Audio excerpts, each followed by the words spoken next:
Assalamualaikum warahmatullahi wabarakatuh.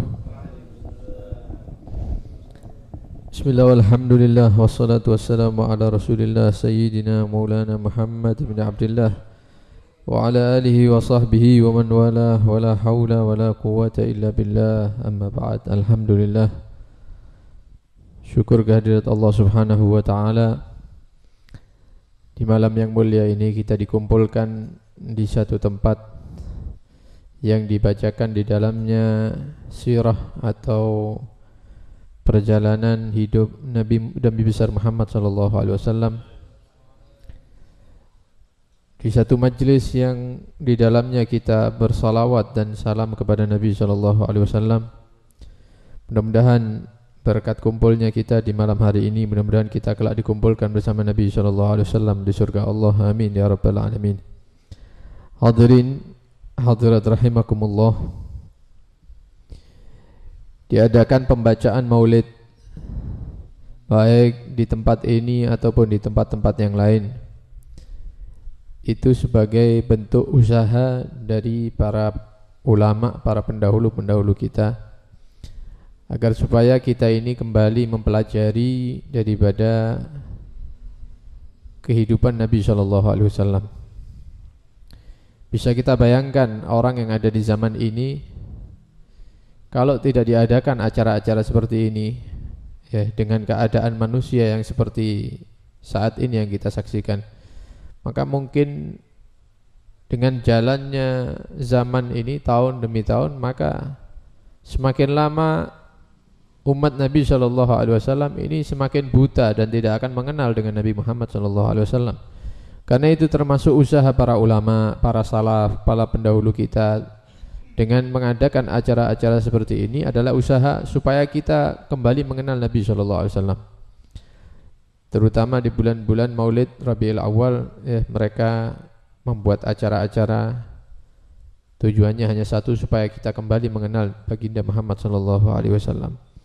Karena dengan wasilah atau perantara acara-acara ini, disitulah kita akan kembali muncul rasa rindu, rasa cinta kita kepada Nabi Muhammad SAW. Kemudian rasa tadi itu bisa mengantarkan kita untuk mengikuti jejak Nabi Muhammad SAW, menghidupkan sunnah-sunnah Nabi Muhammad SAW. Dan ketika kita sudah melaksanakan itu, insya Allah kita menjadi orang-orang yang beruntung di dunia sampai di akhirat. Amin ya rabbal alamin. Hadirin hadirat rahimakumullah, di majlis yang mulia ini sedikit akan kita ceritakan beberapa riwayat kehidupan Nabi SAW, dan nantinya akan kita ambil manfaat dari apa yang kita bacakan daripada riwayat-riwayat daripada para ulama ini. Berkata Jabir bin Abdullah, ada seseorang kehausan ketika itu, kemudian dia datang kepada Nabi SAW, dilaporkan keadaannya, kemudian Nabi SAW berdiri. Hatta balagha baban nakhli, faqila ya Rasulullah la tadkhul fa inna nakhafu alayka minhu. Jadi ada satu tempat, jika para sahabat memasuki daerah itu, mereka itu ketakutan karena ada seekor hewan onta yang kalau kelihatan manusia itu langsung diserang. Jadi ada onta yang tinggal di satu kebun kurma gitu. Itu kalau kelihatan manusia itu langsung dikejar. Ya mungkin digigit atau bahasa Jawanya diterumbuk itu, ya dikejar. Nabi SAW ketika mendapatkan laporan itu, beliau mendatangi kebun kurma. Maka para sahabat mengatakan, ya Rasulullah, jangan masuk, karena kami takut kalau Anda masuk akhirnya Anda diserang oleh onta tadi. Faqala Rasulullah SAW, maka Nabi SAW berkata kepada para sahabat yang ada ketika itu, udkhulu fala ba'sa alaikum. Ayo masuk semua katanya Nabi, suruh masuk ke dalam. Ini keweden ini orang-orang ini ya, sahabat ini takut semua, tambah disuruh masuk sama Nabi. Masuk, suruh masuk ke kebun kurmanya. Sudah masuk sampai tole-tole gitu ya. Di mana ini onta yang ganas itu ya. Falamma ra'ahul jamal aqbala yamshi wadi'an ra'sahu hatta gama baina yadayhi. Baru ketika sudah masuk mulai ontanya muncul. Onta tadi itu muncul. Wis sahabat iki wis ya deg-degan wis ya. Waduh ini bahaya ini, mau menyerang ini. Tapi apa yang terjadi? Onta ini menghadap kepada Rasulullah SAW, kemudian dia berjalan pelan, semakin dekat kepada Nabi SAW, kepalanya semakin ditundukkan, tambah turun, mendekat kepada Rasulullah SAW, sampai onta tersebut berdiri pas di depan Nabi SAW. Kemudian onta itu sujud di depan Rasulullah SAW. Faqala Rasulullah sallallahu alaihi wasallam, maka Nabi sallallahu alaihi wasallam bersabda, "Utu jamalakum fakhtimuh." Ayo cari ono tali katanya. Ya, ayo diikat ontanya ini. Jadi ini onta ini sudah bertahun-tahun ya dikenal sama masyarakat di situ, kalau sudah kelihatan manusia itu pasti menyerang. Tapi bagaimana ketika menghadap Rasulullah sallallahu alaihi wasallam? Ternyata onta tadi itu hormat, kemudian sujud di depan Nabi sallallahu alaihi wasallam. Riwayat yang lain, akhraja Ibnu Sa'ad anil Hasan qala baina Rasulullah sallallahu alaihi wasallam fi masjidihi id aqbala jamalun nadin hatta wada'a ra'sahu fi hijri Nabi sallallahu alaihi wasallam. Pernah ketika itu ada satu onta yang masuk ke masjidnya Rasulullah. Jadi di masjid moro-moro ana unta mlebu menjeru, masuk ke dalam. Yang dituju arahnya ke Nabi sallallahu alaihi wasallam. Sahabat-sahabat mau ngusir ya tidak mungkin, akhirnya diperhatikan saja dari jauh. Onta ini jalan sampai mendekat kepada Rasulullah sallallahu alaihi wasallam. Kepalanya itu ditaruh di pahanya Nabi. Ya, seperti anak kecil yang ngalem sama orang tuanya. Ditaruh di pahanya Rasulullah sallallahu alaihi wasallam. Kemudian Nabi sallallahu alaihi wasallam mendengarkan perkataan onta ini. Maka Nabi berkata kepada para sahabat, "Inna hadzal jamal yaz'um annahu li rajulin wa annahu yuridu an yanhurahu fi ta'amin an abihi al-an." Ini onta ini barusan laporan sama saya, katanya Nabi. Katanya dia ini diaku-aku sama orang. Ada orang ngakui kalau onta ini miliknya dia, kemudian mau disembelih sekarang. Kemudian dia lari menemui Rasulullah SAW. Dia kesini tujuannya untuk minta tolong sama anak, katanya. Thumma ata sahibahu fasa'alahu fa akhbarahu annahu arad dzalik. Fatalaba ilaihi Nabi sallallahu alaihi wasallam alla yanharuhu fa fa'al. Katanya Nabi, mana ini orang yang katanya pemilik onta ini? Coba dipanggil, suruh ke masjid. Udah para sahabat manggil, dipanggil sama Rasulullah SAW. Datang orangnya. Betul ini onta punya kamu? Iya ya Rasulullah. Mau disembelih? Iya mau disembelih. Kenapa ya Rasulullah? Enggak, onta ini tadi lapor sama anak. Kalau bisa jangan sekarang disembelihnya, katanya. Belum siap ini ontanya. Lapor kepada Rasulullah. Akhirnya katanya pemiliknya, kalau anda kepingin tak sembelih ya tak sembelih ya Rasulullah. Katanya Nabi, ya sudah jangan disembelih sekarang. Minta pertolongan kepada Nabi sallallahu alaihi wasallam. Di kisah yang lain, Nabi sallallahu alaihi wasallam itu memiliki seekor keledai. Kalau di Pasuruan ini tidak ada keledai insyaallah.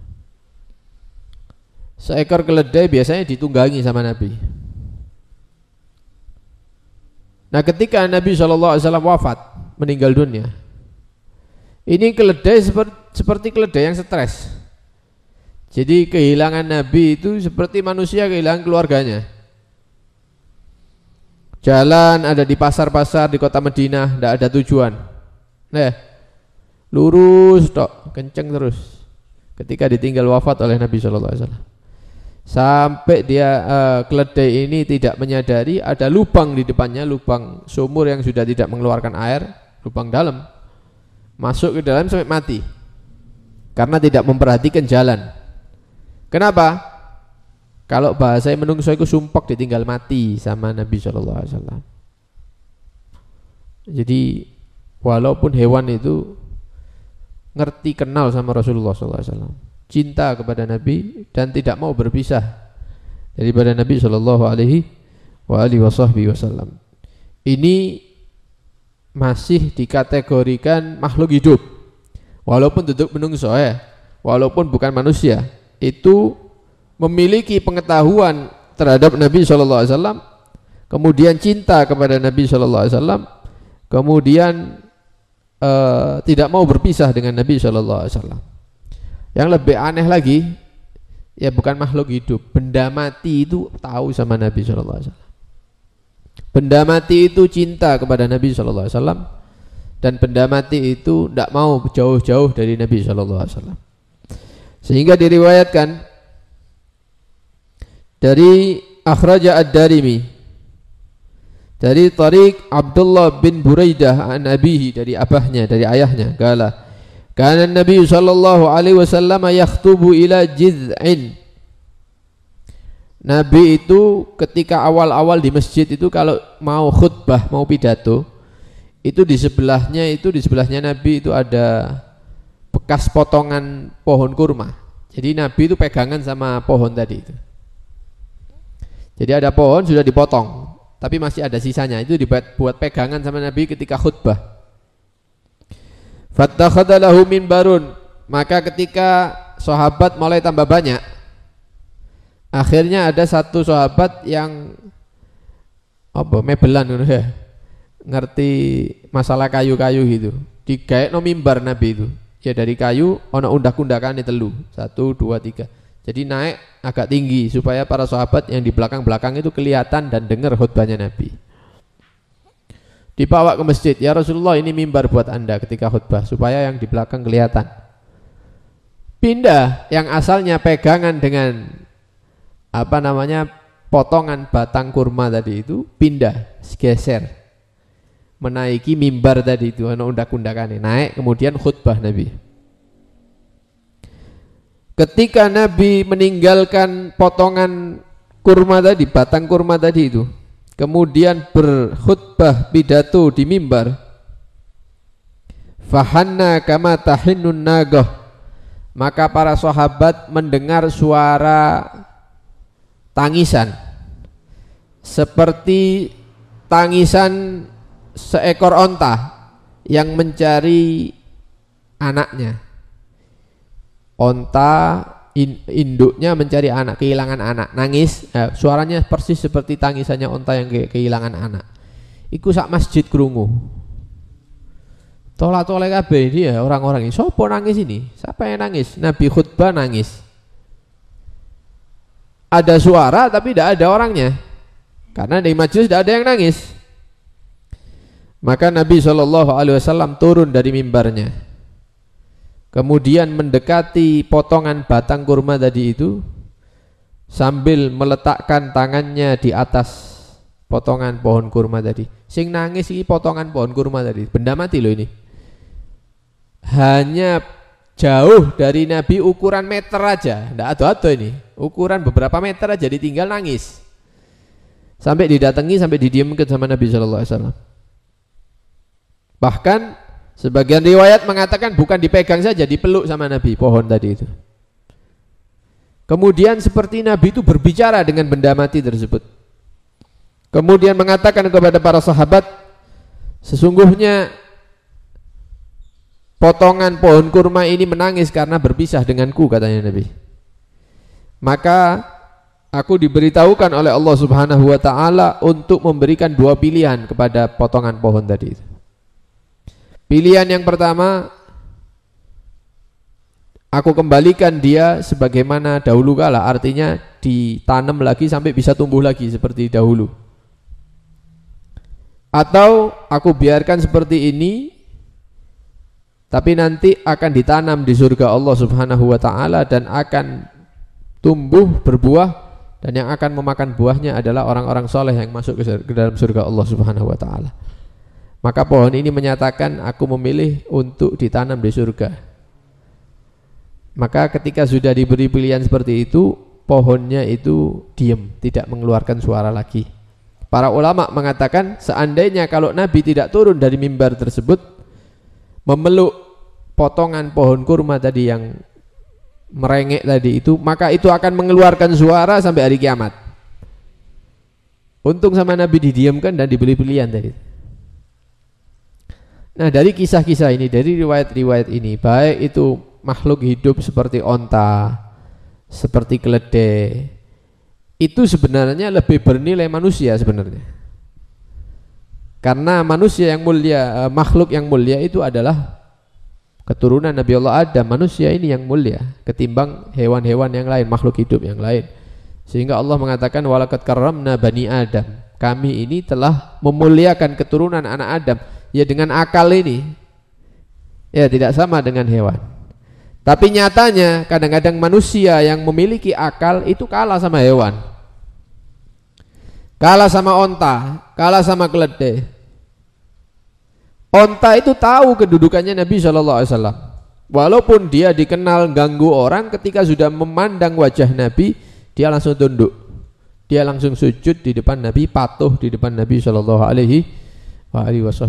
Nah, kita ini manusia yang berakal, yang mengaku umatnya Nabi SAW, kadang-kadang dibacakan Al-Quran yang dibawakan oleh Nabi, dibacakan hadisnya Nabi, ya, kemudian hadir majelis maulidnya Nabi, tapi tidak taat-taat sampai sekarang. Disuruh sholat ya kadang tidak sholat, disuruh baca Quran tidak baca Al-Quran, disuruh bakti sama orang tua sama Nabi ya tidak nurut. Loh, ini yang lebih pintar ini hewan apa kita gitu? Hewan itu kalau sudah menghadapi Nabi langsung tunduk, langsung patuh, langsung sujud. Yang asalnya tidak iso dipegang bisa diikat di depan Nabi SAW. Lah kita ini manusia diingatkan dengan hadisnya Nabi, ajarannya Nabi, kadang-kadang tidak patuh-patuh sampai sekarang, tetap kayak gitu. Apa yang dianjurkan oleh Nabi ditinggalkan, apa yang dilarang oleh Nabi dilakukan. Maksiat-maksiat tetap lanjut sampai sekarang. Kemudian bagaimana onta tadi itu ketika mengalami satu masalah, dia langsung datang ke masjid, kemudian meletakkan kepalanya di pahanya Rasulullah SAW. Nah, sekarang ini kita hidup ini banyak masalah. Ono sing urusan ambek keluarga, ono sing urusan pekerjaan, ada yang rezekinya seret, macam-macam masalah-masalah yang ada di dunia ini yang kita hadapi ini. Setiap orang punya masalahnya masing-masing. Tapi yang ditekani itu bukan Rasulullah, yang ditekani dukun. Teko nang dukun, jaluk iki, jaluk iku. Lu itu kok kewan iki. Ya, kewan itu ngerti nang sapa lek ono masalah. Hewan itu tahu kalau dia ada masalah datang kepada siapa, mendekat kepada siapa. Lah kita manusia ini kadang-kadang lebih buruk, lebih sesat daripada hewan. Wis ono masalah tambah teko nang dukun. Ya. Ya nopo niki pekerjaan kula gini. Kula ndak duwe anak, kula gini, masalah sama keluarga ini. Jauh nang dukun. Nah, ini lebih sesat daripada hewan. Hewan lebih ngerti dari kita. Seharusnya kalau ada masalah perbanyak pergi ke masjid. Unta ae lho nang masjid, sampai ndak gelem nang masjid. Ada masalah ke masjid itu solusi namanya. Perbanyak ibadah kepada Allah. Ketika ada masalah mendekat dengan Rasulullah SAW. Rasulullah sudah wafat, sudah meninggal, perbanyak sholawat. Hidupkan sunnahnya Nabi, sholat-sholatnya, sholat sunnahnya, sholawatnya diperbanyak, insya Allah masalah-masalah kita selesai. Keledai ditinggal wafat oleh Nabi, jauh daripada Nabi, kemudian kehidupannya berubah sampai dia tidak tahu arah sudah. Kemudian potongan kurma tadi itu hanya berjarak beberapa meter, dijauhi oleh Nabi, kemudian menangis, merintih karena jauh dari Rasulullah SAW. Lah kita ini jarak kita dengan Nabi itu sudah terlalu jauh. Maksiat-maksiat yang kita lakukan ini sudah terlalu banyak, sehingga kita semakin hari semakin jauh daripada Rasulullah SAW. Pernah nangis? Pernah nangis karena jauh daripada Nabi? Tidak pernah. Pernah nangis karena tidak pernah mimpi Nabi SAW? Tidak pernah. Pernah nyesel karena rasa cintanya kurang dengan Nabi, tidak pernah. Kadang-kadang hewan itu lebih bagus daripada kita. Mereka lebih mengenal dengan Nabi, lebih cinta pada Nabi dan tidak mau berpisah. Bahkan benda mati pun itu tidak mau berpisah dengan Nabi SAW. Kita semakin jauh biasa, tidak apa-apa. Tapi kalau dipecat atau pekerjaan yang ngeluh, nangis, bingung. Ditinggal ambek bojone, cerai misalnya, waduh wis dak karuan uripe misalnya. Tapi setiap hari makin hari semakin jauh daripada Nabi, tidak pernah kita ini menyesal atau menangisi, tidak pernah. Karena itu ya seharusnya ini kita yang lebih berhak untuk menangis ketika jauh daripada Nabi, bukan benda mati. Kita yang lebih berhak untuk kepikiran ketika jauh dari ditinggal oleh Nabi SAW, bukan hewan-hewan tadi itu. Karena itu dengan adanya majelis-majelis seperti ini, mari kita tumbuhkan rasa cinta kepada Nabi SAW. Kita ikuti ajaran-ajaran Nabi SAW. Kita hidupkan kembali sunnah-sunnah Nabi SAW. Dan jangan lupa kita berbanyak salawat dan salam kepada Nabi SAW. Lebih-lebih sekarang ini bulan Maulid. Berapa salawat yang sudah kita aturkan? 5.000, 10.000, atau enggak sama sekali? Atau setiap hari berapa salawatnya? Ya, padahal bulan Maulid. Keluar dari bulan Maulid ya tambah lagi, tidak tahu salawat. Bulan Maulid aja tidak mau salawat kok. Ya, salawat diperbanyak kepada Nabi SAW dengan harapan salawat-salawat kita akan menjauhkan kita daripada hal-hal yang membuat kita ini sumpek. Ya, salawat-salawat kita menjadi penyebab rizki kita dilancarkan oleh Allah Subhanahu wa ta'ala, dan salawat-salawat itu insyaallah akan menjadi penyebab kita mendapatkan syafaat Nabi SAW. Amin ya rabbal alamin. Sallallahu ala sayyidina Muhammad wa alihi wasahbihi wasallam. Alhamdulillahi rabbil alamin. Wassalamualaikum warahmatullahi wabarakatuh.